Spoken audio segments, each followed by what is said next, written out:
ইবাদত কবুলের ক্ষেত্রে হালাল রুজির গুরুত্ব।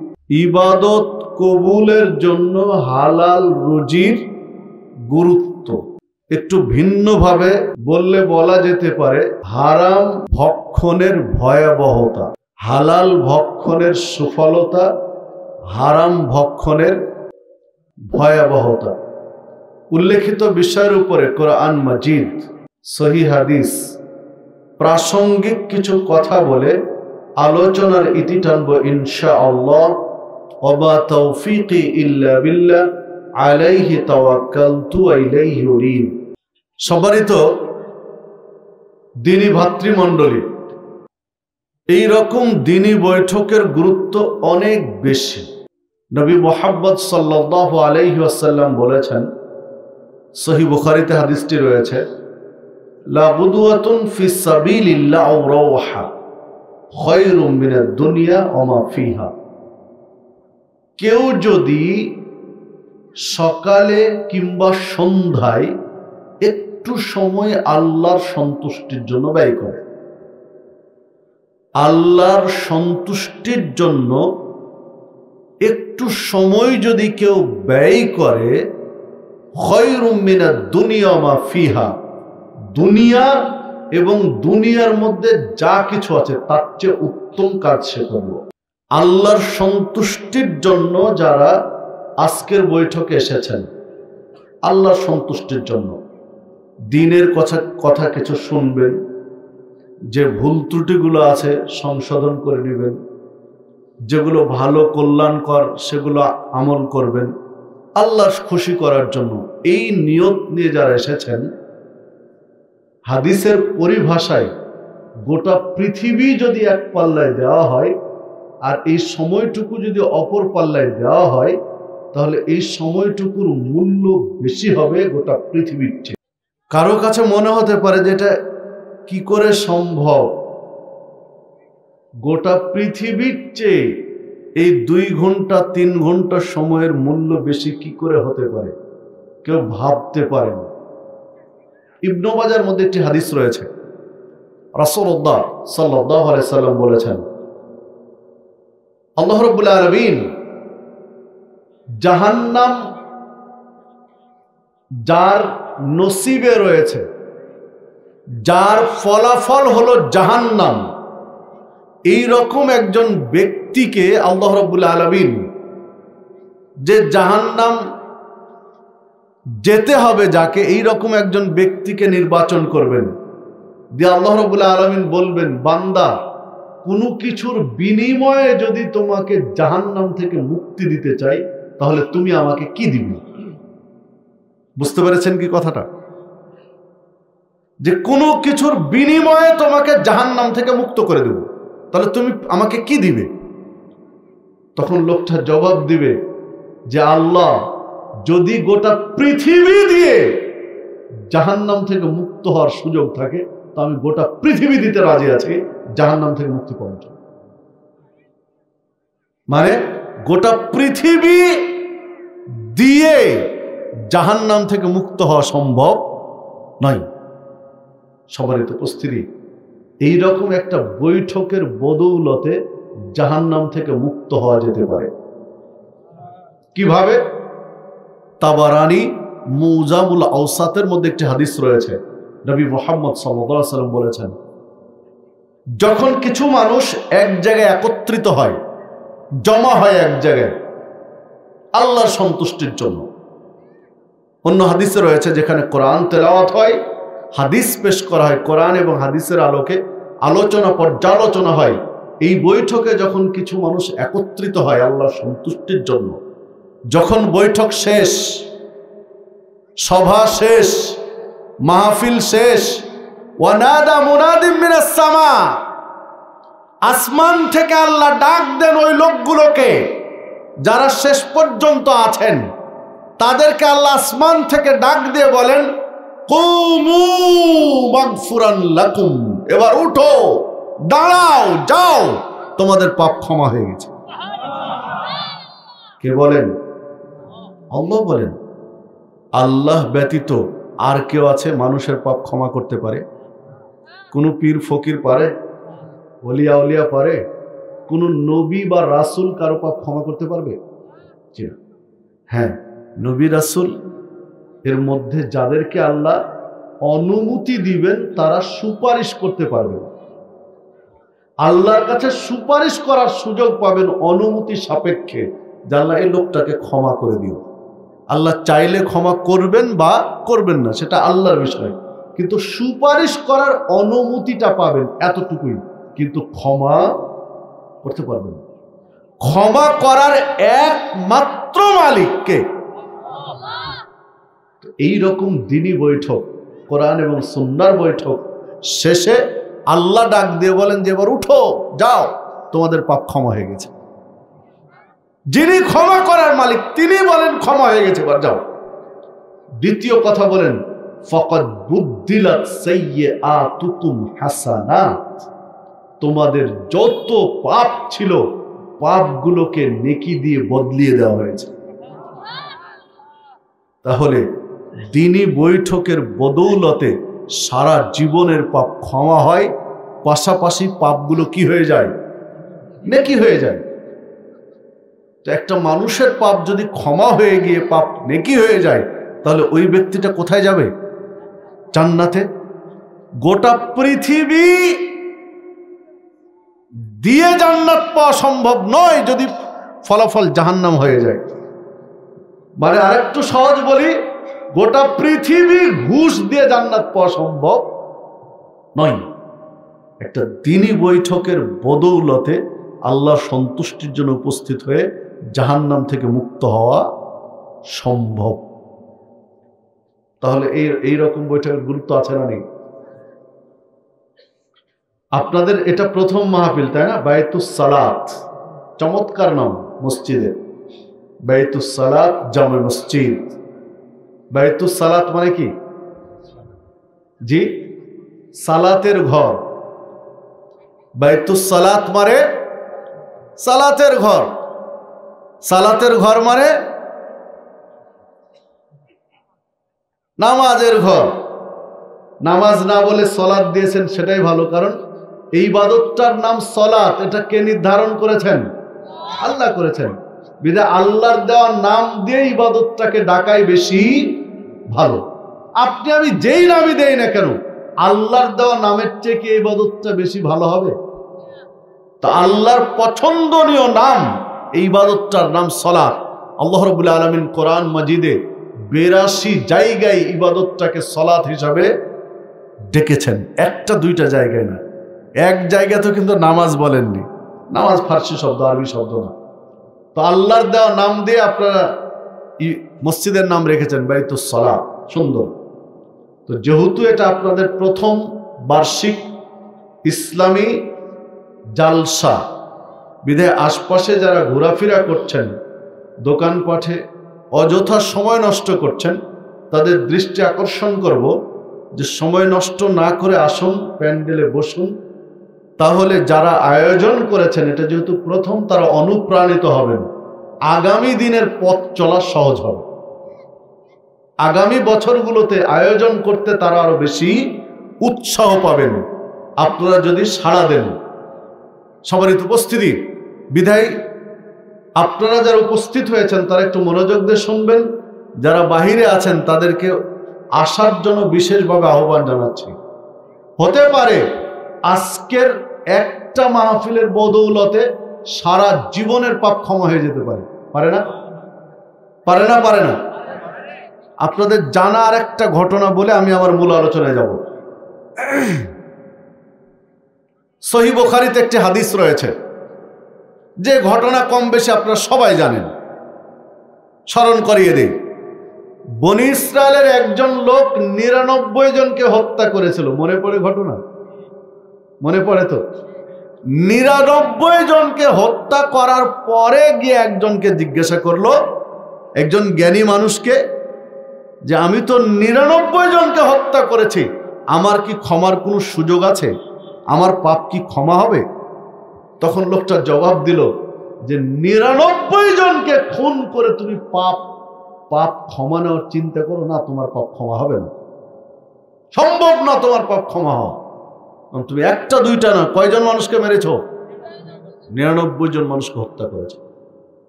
তখন এই খুনি, 99 জন হত্যাকারী খুনি চিন্তা করছে যে আমি তো 99টা মেরেছি, তো আর এটা একটাকে হত্যা করলে সমস্যা কি, তাকেও মেরে ফেলে দিল। কয়টা হলো? 100। 100 জনকে খুন করার পরে আরেকজন ব্যক্তিকে গিয়ে জিজ্ঞাসা করছে যে আমি তো 100 জনকে খুন করেছি, আমার কি ক্ষমার কোনো সুযোগ আছে? আমি ক্ষমা পেতে পারি আল্লাহর কাছে? তো লোকটা জবাব দিল, হ্যাঁ, আল্লাহ দয়াময়, দয়ালু, তিনি চাইলে ক্ষমা করতে পারেন। তবে ক্ষমার পদ্ধতিটা কি হবে, কিভাবে তুমি ক্ষমা চাইলে ক্ষমা পেতে পারো, এটা আমি জানি না। ক্ষমার রাস্তা, পথটা আমি বলতে পারবো না। তুমি অমুক গ্রামে যাও, ওইখানে একজন আলেম মানুষ আছেন, জ্ঞানী মানুষ আছেন, উনি তোমাকে বলতে পারবে যে কিভাবে ক্ষমা চাইলে তোমার ক্ষমা হতে পারে। এইবার এই লোকটি, কোন লোকটি? খুনি লোকটি। কতজন খুন করেছে? 100 জন। এই খুনি লোকটি দৌড় দিল ওই আলেমের বাড়িতে। কিসের জন্য দৌড়ালো বলেন তো? ক্ষমার জ্ঞান শিখার জন্য, ক্ষমার রাস্তা পাওয়ার জন্য দৌড় দিল আলেমের বাড়িতে। কিছু দূর যেতে না যেতেই তার হায়াত শেষ। মালাকুল মাউত চলে এসেছে জান কবজের জন্য। মালাকুল মাউত জান কবজ করে নিয়ে চলে গেলেন। তার লাশটা পড়ে থেকে গেল, নিথর দেহটা, লাশ পড়ে আছে মাটির উপরে। আযাবের ফেরেশতারা এসেছেন তার রূহটা নিয়ে যাওয়ার জন্য। আযাবের ফেরেশতারা এসেছেন রূহ নিয়ে যাওয়ার জন্য। রহমতের ফেরেশতারাও এসেছেন তার আত্মা, রূহটা নিয়ে যাওয়ার জন্য।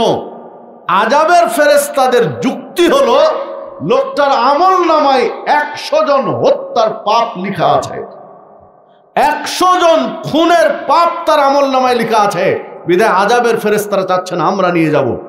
রহমতের ফেরেশতারা বলছেন না, লোকটা 100 জনকে খুন করেছে, কথা ঠিক, 100 জনকে হত্যা করেছে, এটা সত্য, তবে এখন ছুটছে ক্ষমার দিকে। একজনের কাছে গিয়েছে, ক্ষমার নেই, রাগে ওকে মেরে ফেলেছে। আরেকজনের কাছে গিয়েছে, ক্ষমা হতে পারে, অমুক আলেমের কাছে যাও, উনি বলতে পারবেন কিভাবে ক্ষমা চাইবে। এখন ও দৌড়াচ্ছে কোন দিকে? ওই ক্ষমার দিকে। ক্ষমা পাওয়ার জন্য এর কাছে যাচ্ছে, ওর কাছে যাচ্ছে, একে জিজ্ঞাসা করছে, ওকে জিজ্ঞাসা করছে, ক্ষমার জন্য পাগলের মতো ছুটে বেড়াচ্ছে। বিধায় আল্লাহকে রহম করবে এর উপরে, আমরা নিয়ে যাব। রহমতের ফেরেশতাদের যুক্তি, দুই দল ফেরেশতা, দুজনের কাছে তো একদম যৌক্তিক যুক্তি আছে, তাই না? একেবারে যৌক্তিক কারণ, 100 জন খুনের পাপ তার আমল নয়। আর ইনার যুক্তি যে না, ও তো ক্ষমার জন্য ছুটে বেড়াচ্ছে এর কাছে ওর কাছে। আল্লাহ রাব্বুল আলামিনের কাছে দুই দল ফেরেশতা গিয়ে অভিযোগ পেশ করলেন বিষয়টা। আল্লাহ রাব্বুল আলামিন তো সব জানেন, তিনি তো সবকিছু জানেনই। আল্লাহ রাব্বুল আলামিন শোনার পরে বললেন যে ঠিক আছে, লোকটার বাড়ি আর আলেমের বাড়ি, লাশ পড়ে আছে, একটু মেপে দেখো। যদি লোকটার বাড়ি আর লাশের দূরত্বটা বেশি হয়, তাহলে লোকটা এগিয়ে আছে কোন দিকে? আলেমের বাড়ির দিকে। আলেমের বাড়ি আর লাশের দূরত্ব কম, লোকটার বাড়ি আর লাশের দূরত্ব বেশি, তাহলে কোন দিকে এগিয়ে আছে? আলেমের বাড়ির দিকে, মানে ক্ষমার দিকে এগিয়ে গেছে, ক্ষমা চাওয়ার দিকে এগিয়ে গেছে। তাহলে রহমতের ফেরেশতারা নিয়ে যাও, যেহেতু ক্ষমার দিকে এগিয়ে গেছে। আর যদি দেখো না, আলেমের বাড়ি আর লাশের দূরত্বটাই বেশি, লোকটার বাড়ি আর লাশের দূরত্বটাই কম, তাহলে ক্ষমার দিকে বেশি আগাতে পারেনি, তাহলে আযাবের ফেরেশতারা নিয়ে যাও। আল্লাহ ফায়সালা দিয়ে দিলেন। ফেরেশতারা এসে মাপযোগ করবেন। আল্লাহ রাব্বুল আলামিন মাপার আগেই লোকটার বাড়ি যে জমিনের উপরে, যে পাড়ার উপরে, যে গ্রামের উপরে লোকটার বাড়ি, ওই গ্রামকে, ওই পাড়াকে, ওই জমিনকে আল্লাহ নির্দেশ দিলেন যে জমিন তুমি একটু পিছনে সরো, লাশ থেকে দূরে সরে যাও, লাশ থেকে দূরে সরে যাও। যে জমিন আলেমের বাড়ি আছে, জমিনকে নির্দেশ দিলেন জমিন তুমি একটু লাশের দিকে এগিয়ে আসো। ফেরেশতারা যখন মেপে দেখলেন যে লাশটা আলেমের বাড়ির দিকে 1 বিঘাত এগিয়ে আছে। কতটুকু? 1 বিঘাত, অর্ধ হাত, মানে আমাদের পরিভাষায় 9 ইঞ্চি, 18 ইঞ্চিতে হাত, তাহলে 9 ইঞ্চি এগিয়ে আছে কোন দিকে? আলেমের বাড়ির দিকে। আল্লাহ রাব্বুল আলামিন ফয়সালা দিলেন যেহেতু এগিয়েছে আলেমের ক্ষমার দিকে, বিধায় যাও আমি ওকে ক্ষমা করে দিলাম, জান্নাতে নিয়ে যাও। সম্মানিত উপস্থিতি, ছোট্ট একটা বুঝার বিষয় আছে এই হাদিসের ভিতরে। এটা সহিহ বুখারীর হাদিস, এটা শুধু গল্প নয়। ছোট্ট একটা বুঝার বিষয় আছে। সেই বিষয়টা হলো যে হাদিসের বাচন ভঙ্গিতেই বোঝা যাচ্ছে যে আলেমের বাড়ি দূরে ছিল, লোকটার বাড়ি কাছে ছিল লাশের। আমার কথাটা বুঝতে পেরেছেন কি? আলেমের বাড়ি দূরে ছিল আর লোকটার বাড়ি লাশের কাছে ছিল। কারণ আল্লাহ তো সবই জানেন। যদি আলেমের বাড়ি লাশের কাছাকাছি থাকতো, লোকটার বাড়ি যদি লাশের থেকে দূরে থাকতো, তাহলে আল্লাহ রাব্বুল আলামিনকে ওই জমিনকে দূরে সরানো, এই জমিনকে কাছে টানার দরকার ছিল না। এই জমিনকে কাছে টানলেন আর এই জমিনকে দূরে সরালেন। লোকটার বাড়ির জমিনকে দূরে সরালেন, আলেমের বাড়ির জমিনকে কাছে টানলেন। এর অর্থই দাঁড়ায় যে আল্লাহ জানেনই যে এটা দূরে আছে, এটা কাছে আছে। বিধায় আল্লাহ যেহেতু তাকে জিতিয়ে দিবেন, ক্ষমা করে দিবেন, এই জন্য ওই জমিনকে দূরে সরিয়ে এটা কাছে টেনে নিয়েছে। বুঝাতে পারলাম কি?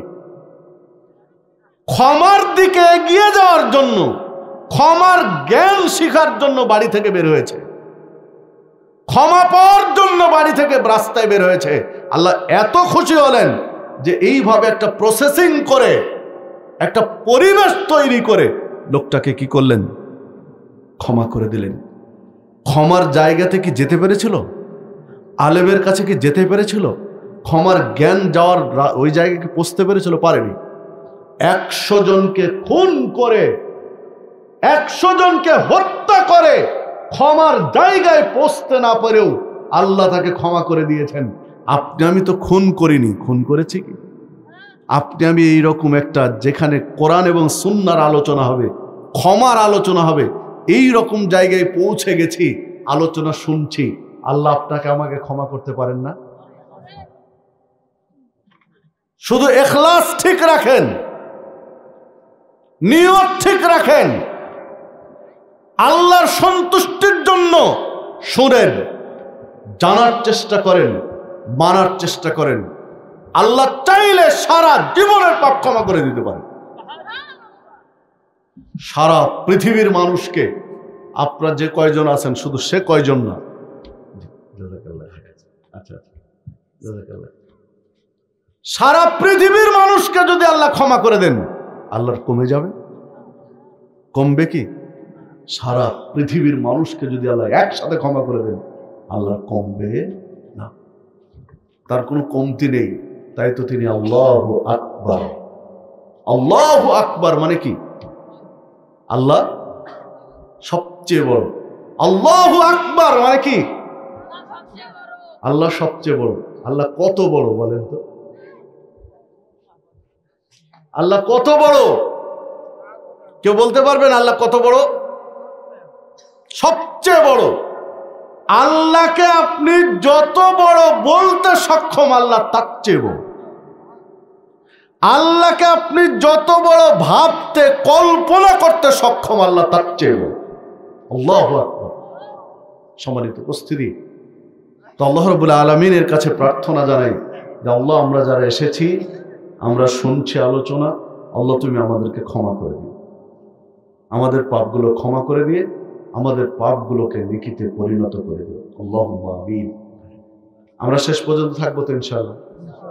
কষ্ট হবে আপনাদের? কি সুন্দর জায়গা, সুন্দর না? চারিদিক ঘিরা আছে, খের বিছানো আছে, কত সুন্দর। কবরে ভাই এগুলো থাকবে? আলো থাকবে কবরে, শামিয়ানা থাকবে, নিচে খের থাকবে, কিচ্ছু থাকবে না। তো কবরে তো এর চেয়ে ভয়ঙ্কর জায়গা, তাহলে এখানে তো অনেক ভালো আছি, ভালো নেই? থাকবো তো শেষ পর্যন্ত? কে কে উঠে যাবেন একটু হাত তুলেন দেখি। শেষ না করে কে কে উঠে যাবেন? মানে কেউ উঠবেন না? ঠিক তো নাকি? শেষ পর্যন্ত থাকবো ইনশাআল্লাহ। এখন বাজে আমার ঘড়িতে 11:30। কতক্ষণ? 11:30। কতক্ষণ কথা বললে সুবিধা হয়? আপনাদের ক্লান্তি আসবে না, কেউ উঠবেন না। আপনারা বলেন যে কতক্ষণ কথা বললে কেউ উঠবেন না। আবেগ দিয়ে নয়, বিবেক দিয়ে বলবেন। 2-2.5 ঘন্টা বলছেন, 2-2.5 ঘন্টা মানুষ থাকতে পারবে বলেন দেখি? আমি আগেই বলেছি আবেগ দিয়ে নয়, বিবেক দিয়ে বলেন। মানুষের ক্লান্তি আছে। জি 1 ঘন্টা বলি, আমি বলেছি আবেগ দিয়ে নয়, বিবেক দিয়ে, যে কেউ উঠবো না আমরা। আপনারা যদি 2 ঘন্টা থাকতে পারেন আমি কথা বলতে পারবো ইনশাল্লাহ, সমস্যা নেই। কিন্তু আপনাদের সকলকে থাকতে হবে। আমি কথা বলতে থাকবো কোরআন হাদিসের, আপনি একজন একজনকে ফুটফুট করে উঠে যাবেন। জি না, আপনার এখানে কথা বলার জন্য আমি 5 ঘন্টা গাড়িতে বসে থেকে এসেছি, তো 5 ঘন্টা জার্নি করে এসেছি। আপনার কাছে কি আমি 1 ঘন্টা দাবি করতে পারি না? দাবি তো করতেই পারি। সবারই তো উপস্থিতি, 1 ঘন্টা আপনার কাছে সময় চাবো, 1 ঘন্টা পার করবো না। রাজি আছি তো ইনশাল্লাহ? 1 ঘন্টা আমরা কেউ উঠবো না, পারবো তো? কেউ না পারলে এখন বলেন, সমস্যা নেই। তাহলে মাথায় রাখবো যে কজন থাকবে না, উঠা যাবে না। রাজি আছি তো? এটা বাইতুস সালাত জামে মসজিদের প্রথম মাহফিল, বাইতুস সালাত জামে মসজিদের প্রথম ওয়াজ মাহফিল। আজকের মাহফিল যদি সফল হয়, উপকারী হয়, বাইতুস সালাত জামে মসজিদে শত শত হাজার হাজার যত মাহফিল হবে ভবিষ্যতে, সকল মাহফিলের নেকি আপনারা যারা প্রথম আয়োজন করেছেন, যারা প্রথম উপস্থিত হচ্ছেন, সবাই একটা করে অংশ পাবে। কারণ এইরকম একটা সাদাকায়ে জারিয়া দ্বীনি ইলম বিতরণের ক্ষেত্র তৈরি হয়েছে। বিধায় আজকের সফলতাও নির্ভর করছে আগামী দিনের বিষয়গুলোকে। বিধায় একটু ধৈর্য ধরে শুনবো। রাজি আছি তো ইনশাআল্লাহ? চলুন মূল আলোচনায় ফিরে যাই। আল্লাহ রাব্বুল আলামিন আজকের এই মাহফিলকে কবুল করে নিন। আল্লাহ রাব্বুল আলামিন আজকের মাহফিলকে নাজাতের ওসিলা হিসেবে কবুল করে নিন। তো চলুন আমরা মূল আলোচনায় ফিরে যাই। কি বিষয়ে কথা বলতে চেয়েছি মনে আছে না ভুলে গেছেন? জি, কি বিষয়? হালাল রুজির গুরুত্ব বা হারাম রুজির ভয়াবহতা। আমরা জান্নাতে যেতে চাই, তাই না? সবাই তো জান্নাতে যেতে চাই। তো জান্নাতে যাওয়ার জন্য যে শর্তগুলো আছে, তার একটা শর্ত হলো হালাল রুজি ভক্ষণ করা। জান্নাতে যাওয়ার জন্য ইবাদত করা লাগে, ইবাদত কবুলের যে শর্ত তার একটা শর্ত, দোয়া কবুলের যে শর্ত তার একটা শর্ত হলো কি? হালাল রুজি ভক্ষণ করা। কোরআন মাজিদের মধ্যে আল্লাহ রাব্বুল আলামিন সূরা বাকারা 168 নম্বর আয়াতে বলেছেন, ইয়া আইয়ুহান নাস, হে পৃথিবীর মানুষ, কুলু মিম্মা ফিল আরদি হালালান তাইয়্যিবা, জমিনে উৎপাদিত যা হালাল এবং তাইয়্যিব, যা হালাল বৈধ, তাইয়্যিব পবিত্র, হালাল বৈধ তাইয়্যিব পবিত্র বা দেহের জন্য উপকারী যে সমস্ত জমিনের খাবার, যে সমস্ত জিনিস জমিন থেকে পাও হালাল এবং তাইয়্যিব বৈধ এবং পবিত্র, সেগুলো খাও। ওয়ালা তাত্তাবিউ খুতুওয়াতিশ শায়তান, খবরদার শয়তানের পদাঙ্ক অনুসরণ করো না। মানে যে খাবার হালাল নয় সেইটা খাওয়া শয়তানের অনুসরণ করা, যে খাবার পবিত্র নয় সেইটা খাওয়া শয়তানের অনুসরণ করা। ইন্নাহু লাকুম আদুব্বুম মুবিন, শয়তান মানুষের প্রকাশ্য শত্রু। যারা হালাল বাদ দিয়ে হারাম খায় তারা অনুসরণ করে কার? শয়তানের। যারা তাইয়্যিব বাদ দিয়ে অপবিত্র জিনিস খায় তারা অনুসরণ করে কার? শয়তানের। সূরা বাকারা 168 নম্বর আয়াত। অনুবাদটা বাড়িতে গিয়ে দেখেন, তাফসির দেখেন, বিষয় এইরকমই। তাহলে হালাল এবং তাইয়্যিব খাবার খেতে হবে, বৈধ এবং পবিত্র খাবার খেতে হবে। যে কোনো খাদ্য খাওয়ার আগে 2টা গুণ আছে কিনা দেখতে হবে। খাবারটা হালাল কিনা, খাবারটা তাইয়্যিব কিনা। 2টা গুণ যদি থাকে খাবারের মধ্যে তাহলে খেতে হবে। 1 বোতল পানি নিয়েছি, পানিটা দেখতে হবে আপনার জ্ঞান যতটুকু আল্লাহ দিয়েছেন, আপনার যতটুকু জ্ঞান দিয়েছেন জ্ঞান দিয়ে দেখতে হবে এটা হালাল কিনা। দ্বিতীয়ত এটা তাইয়্যিব কিনা। হালাল যদি হয়, তাইয়্যিব যদি হয়, বৈধ যদি হয়, পবিত্র যদি হয়, খান। যদি সন্দেহ হয় যে এটা মনে হয় তাইয়্যিব নয় বা এটা হালাল নয়, তাহলে এটা খাওয়া যাবে না। বুঝাতে পারলাম কি? উদাহরণ হিসাবে পেশ করি, কলার গাছ সবাই চিনি তো, কলাও সবাই চিনি, কলা খাই, তাই না? আপনার গাছের কলা, আপনার জমিতে গাছ লাগানো কলা, কলাটা পেকে আছে, একেবারে পুষ্ট পাকা কলা, কলাটা হালাল না হারাম বলেন তো?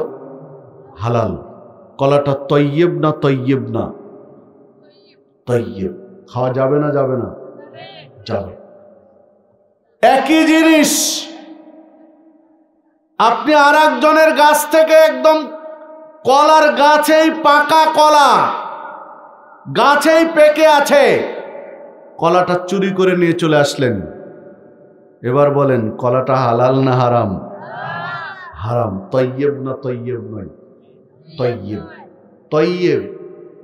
কলা তো অপবিত্র না, পবিত্র। কলাটা উপাদেয়, শরীরের জন্য উপকারী, ক্ষতিকর নয়, কিন্তু কলা হালাল নয়, হারাম, কারণ চুরি করা কলা। বুঝাতে পারলাম?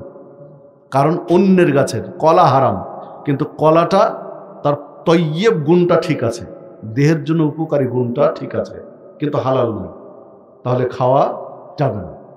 আপনার গাছের কলা পেড়ে নিয়ে এসেছেন, কাঁচা ছিল, খাওয়ার উপযোগী ছিল না, মজেনি, মজেনি না কি বলে, মজেনি, পাকেনি ঠিক মতো, পুষ্ট হয়নি, কলাটা রেখে দিলেন যে একদিন পরে খাবেন, ভুলে গেছেন।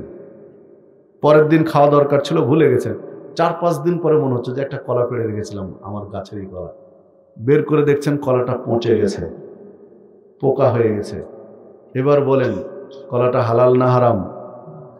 একটু বুঝবেন, কলা কিন্তু হারাম নয়, কলা হালাল, কলা হালাল, কিন্তু তৈয়ব নয়, পবিত্র নয়। কলা আপনার নিজের জমির, নিজের গাছের কলা, কলা হালাল, কিন্তু তৈয়ব নয়, পবিত্র নয়, এটা ক্ষতিকর দেহের জন্য। বুঝাতে পারলাম? এই কলা খাওয়া যাবে না।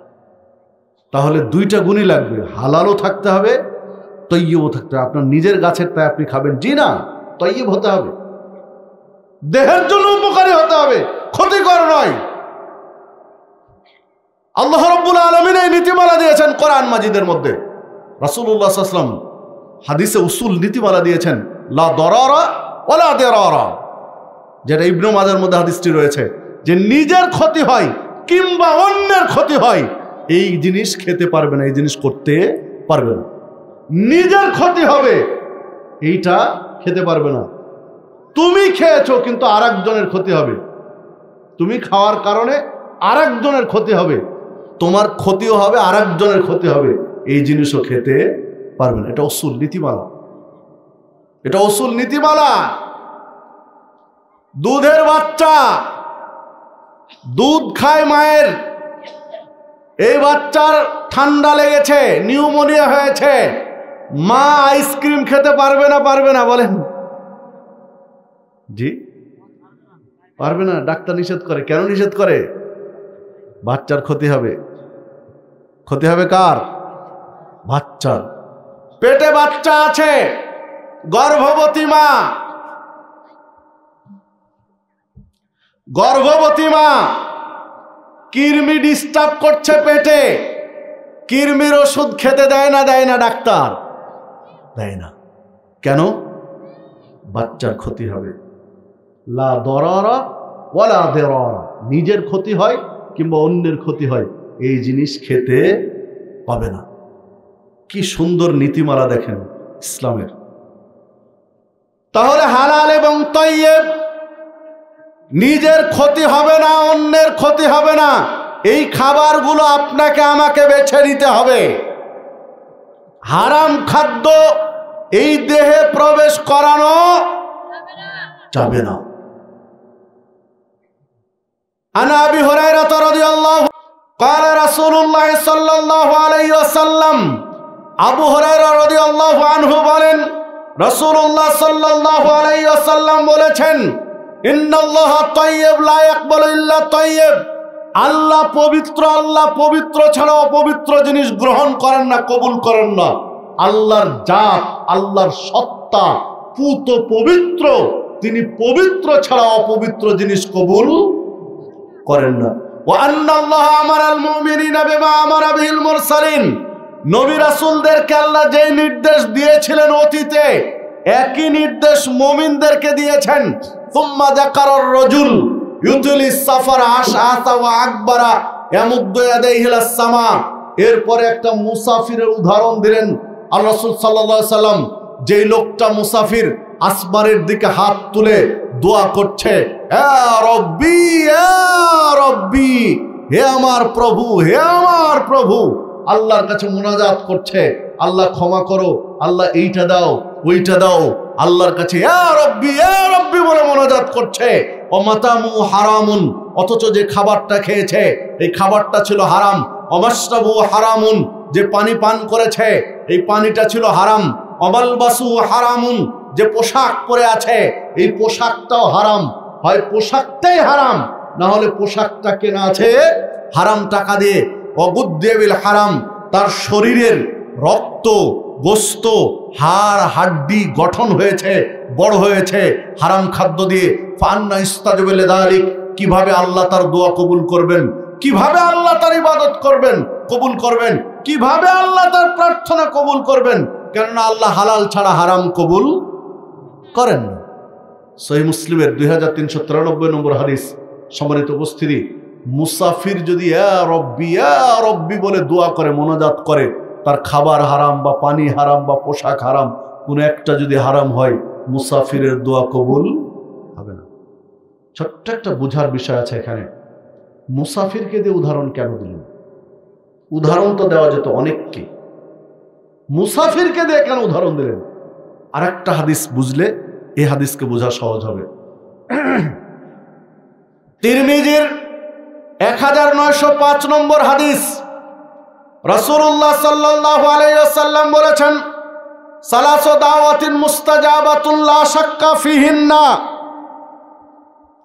3 ব্যক্তির দোয়া কবুল হবে, সন্দেহের কোনো অবকাশ নেই। 3 শ্রেণীর মানুষের দোয়া কবুল হবেই, সন্দেহের কোনো অবকাশ নেই। লা শাক্কা ফিহিন্না মানে কবুল হতেই হবে। কয় ব্যক্তির? 3 ব্যক্তির।